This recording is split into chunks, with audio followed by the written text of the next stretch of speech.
یہ امامت کرنے والا، یہ تعلیم قرآن و حدیث دینے والا، کتاب پڑھانے والا، یہ اذان دینے والا اگر اجرت لیتا ہے تو یہ حرام کھاتا ہے، امت ان کو کھلا رہی ہے، اور یہ شرک اور کفر کو عام کر رہے ہیں توحید کی دعوت کے اوپر یہ دبا کر بیٹھ گئے ہیں، پردہ ڈال دیا ہے، اور پھر خوش ہیں کہ ہماری زندگی بن رہی ہے اور ہم جنتی ہو جائیں گے۔ حضرت نے یہی فرمایا تھا کہ 11ویں کی نیاز کرو، کنڈے جاری رکھو، بیوی کی سہانت ہو، اور اس کے بعد پھر یہ زیارتیں آتی ہیں،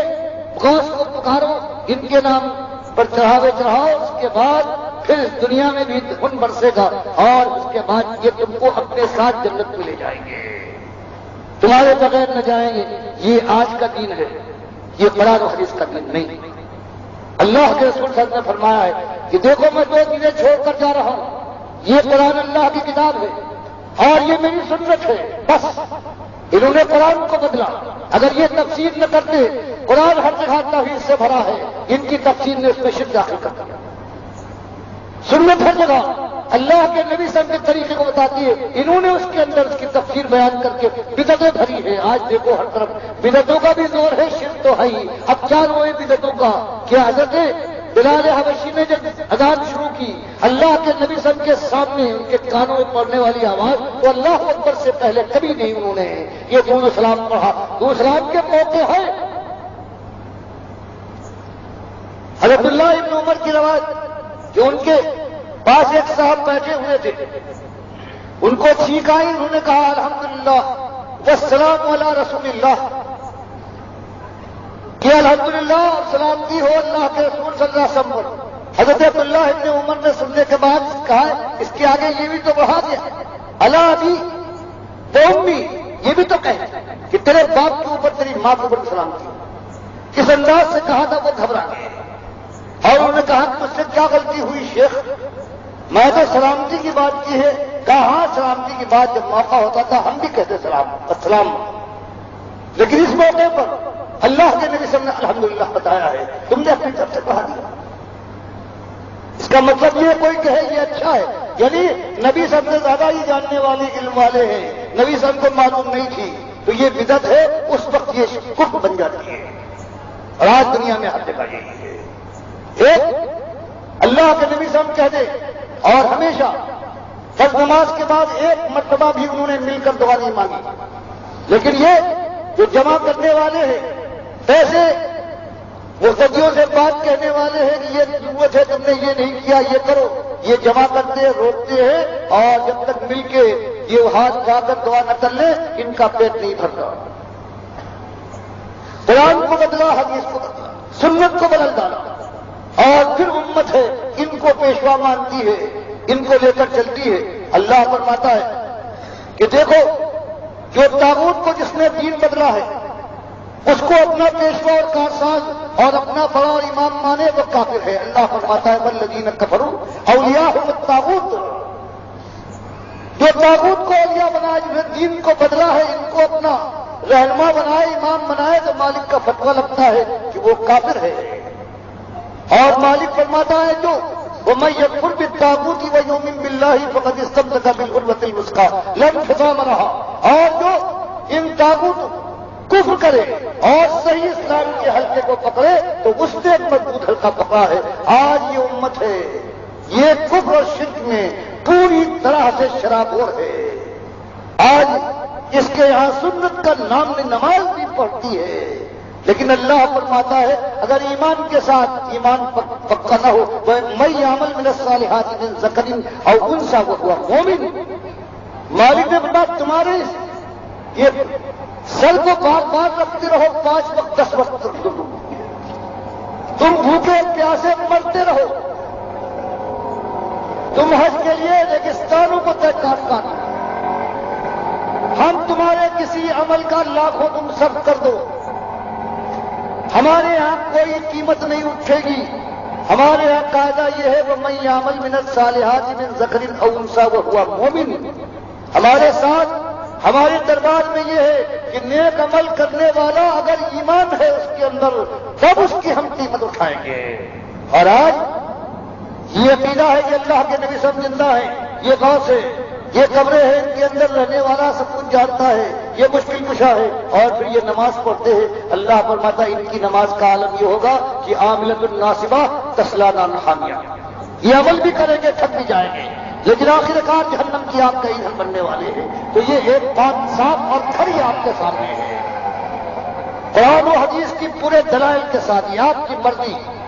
چاہے مانے اور چاہے رد کرتے ہیں۔ بہرحال موت کی چٹکی مضبوط چٹکی ہے، جب وہ آگے بڑھے گی تو دامن زندگی کو مسل مسل ڈالے گی، اور اس کے بعد پھر اللہ کا دربار ہے، خالص ایمان پر قیمت اٹھے گی، یا تو آگ لگے گی ایسی آگ کی مالک فرماتا ہے کہ کلما نضجت جلودہم بدلناہم جلودا غیرہا لیذوقوا العذاب، ایک کھال جل جائے ہم نئی کھال سے بدل دیں گے تاکہ عذاب میں اصلہ کمی نہ آئے۔ مالک فرماتا ہے قطعت لہم ثیاب من نار، ہم ان کے بدن کے لحاظ سے آگ کا لباس کٹوا کر ہم پہنائیں گے، اور یہ سب من فوق رؤوسہم الحمیم، سر کھلا رہ جائے گا جہنم کا ابلتا ہو، جس کی گرمی کا کوئی اندازہ نہیں ہے، یہ سب پر ڈلوائیں گے، اور چاہے سب بھی معافی البطون میں الجلود، وہ پیٹ میں سر کو چیرتا ہوا اترنے کے بعد آنکھوں کو گلا ڈالے گا، جو کھان پر پھیلے گا وہ جھلسا دے گا، وہ لہو مقامع الحدید سورہ حج میں آتا ہے، اور اوپر سے مات پڑے گی گرم اور لوہے کے گرزوں کے ساتھ۔ تو یہ وہ ہے ایک ایمان کے ساتھ یہ ظلم کر کے اللہ کے نبی صلی اللہ علیہ وسلم کو اللہ کے ساتھ پکار کر یا رسول مدد کر کے مسجدوں میں یا اللہ یا محمد لکھ کر، یہ جو آج دنیا میں یہ شرک بیوپاری ہیں، یہ پوری امت کو جہنم کی آگ کا ایندھن بنانا چاہتے ہیں، کاش اللہ ان کو توبہ کی توفیق دے، مالک اس امت کو اوپر رحم فرمائے، وہ ہوگا۔ اللہ کے نبی صلی بخاری اور مسلم کی حدیث میں بیان فرماتے ہیں کہ ایک وقت قیامت سے پہلے آ کے رہے گا کہ اس زمین کے اوپر صرف مومن زندہ ہوں گے، ایک کافر بھی نہیں ہوگا، اس لیے جزیہ ختم کر دیا جائے گا، سلیم ناپید ہوگی، خنزیر کا پتہ نہیں ہوگا۔ اور بخاری مسلم کی یہ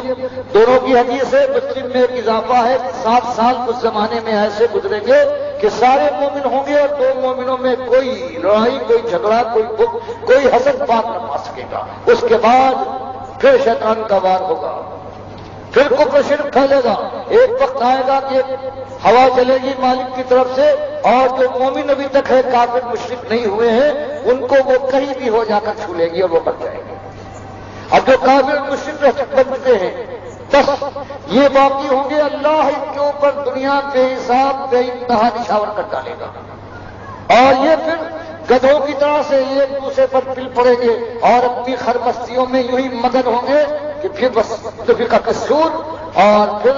قیامت کا پہلا زلزلہ ہے، سور میں پھونک مار دی جائے گی۔ تو یہ بات ہے، اپنی جان کو بچاؤ اللہ کے بندو، ایک ایمان کے اوپر تو سارا کچھ ہے، اس دنیا کی سرفرازی اور کامرانی انتم الاعلون ان کنتم مومنین، اگر مومن ہو جائے دنیا میں سرفرند کامگار ہو کے، اور ہمیشہ کی جنتیں تمہارے قدموں کو چوم چوم کر خوش ہوگی۔ اور وہ دن آنے والا ہے کہ موت یہی قیامت کی گویا پہلی گھڑی شروع ہو جائے گی، اس سے پہلے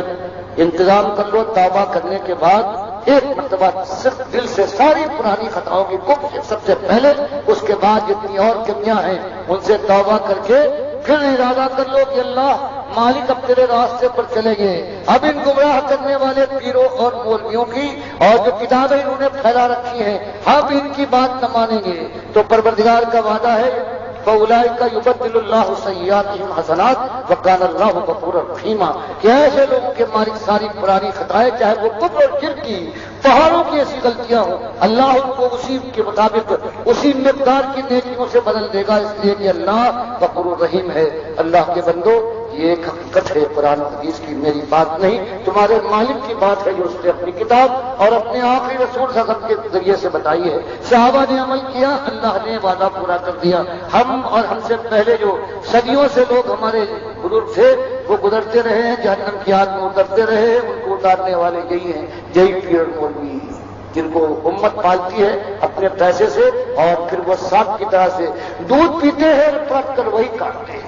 یہ آج وہ لوگ ہیں، اللہ ان سے ہوشیار کرے۔ اقول قولی ھذا واستغفر اللہ لی ولکم لسائر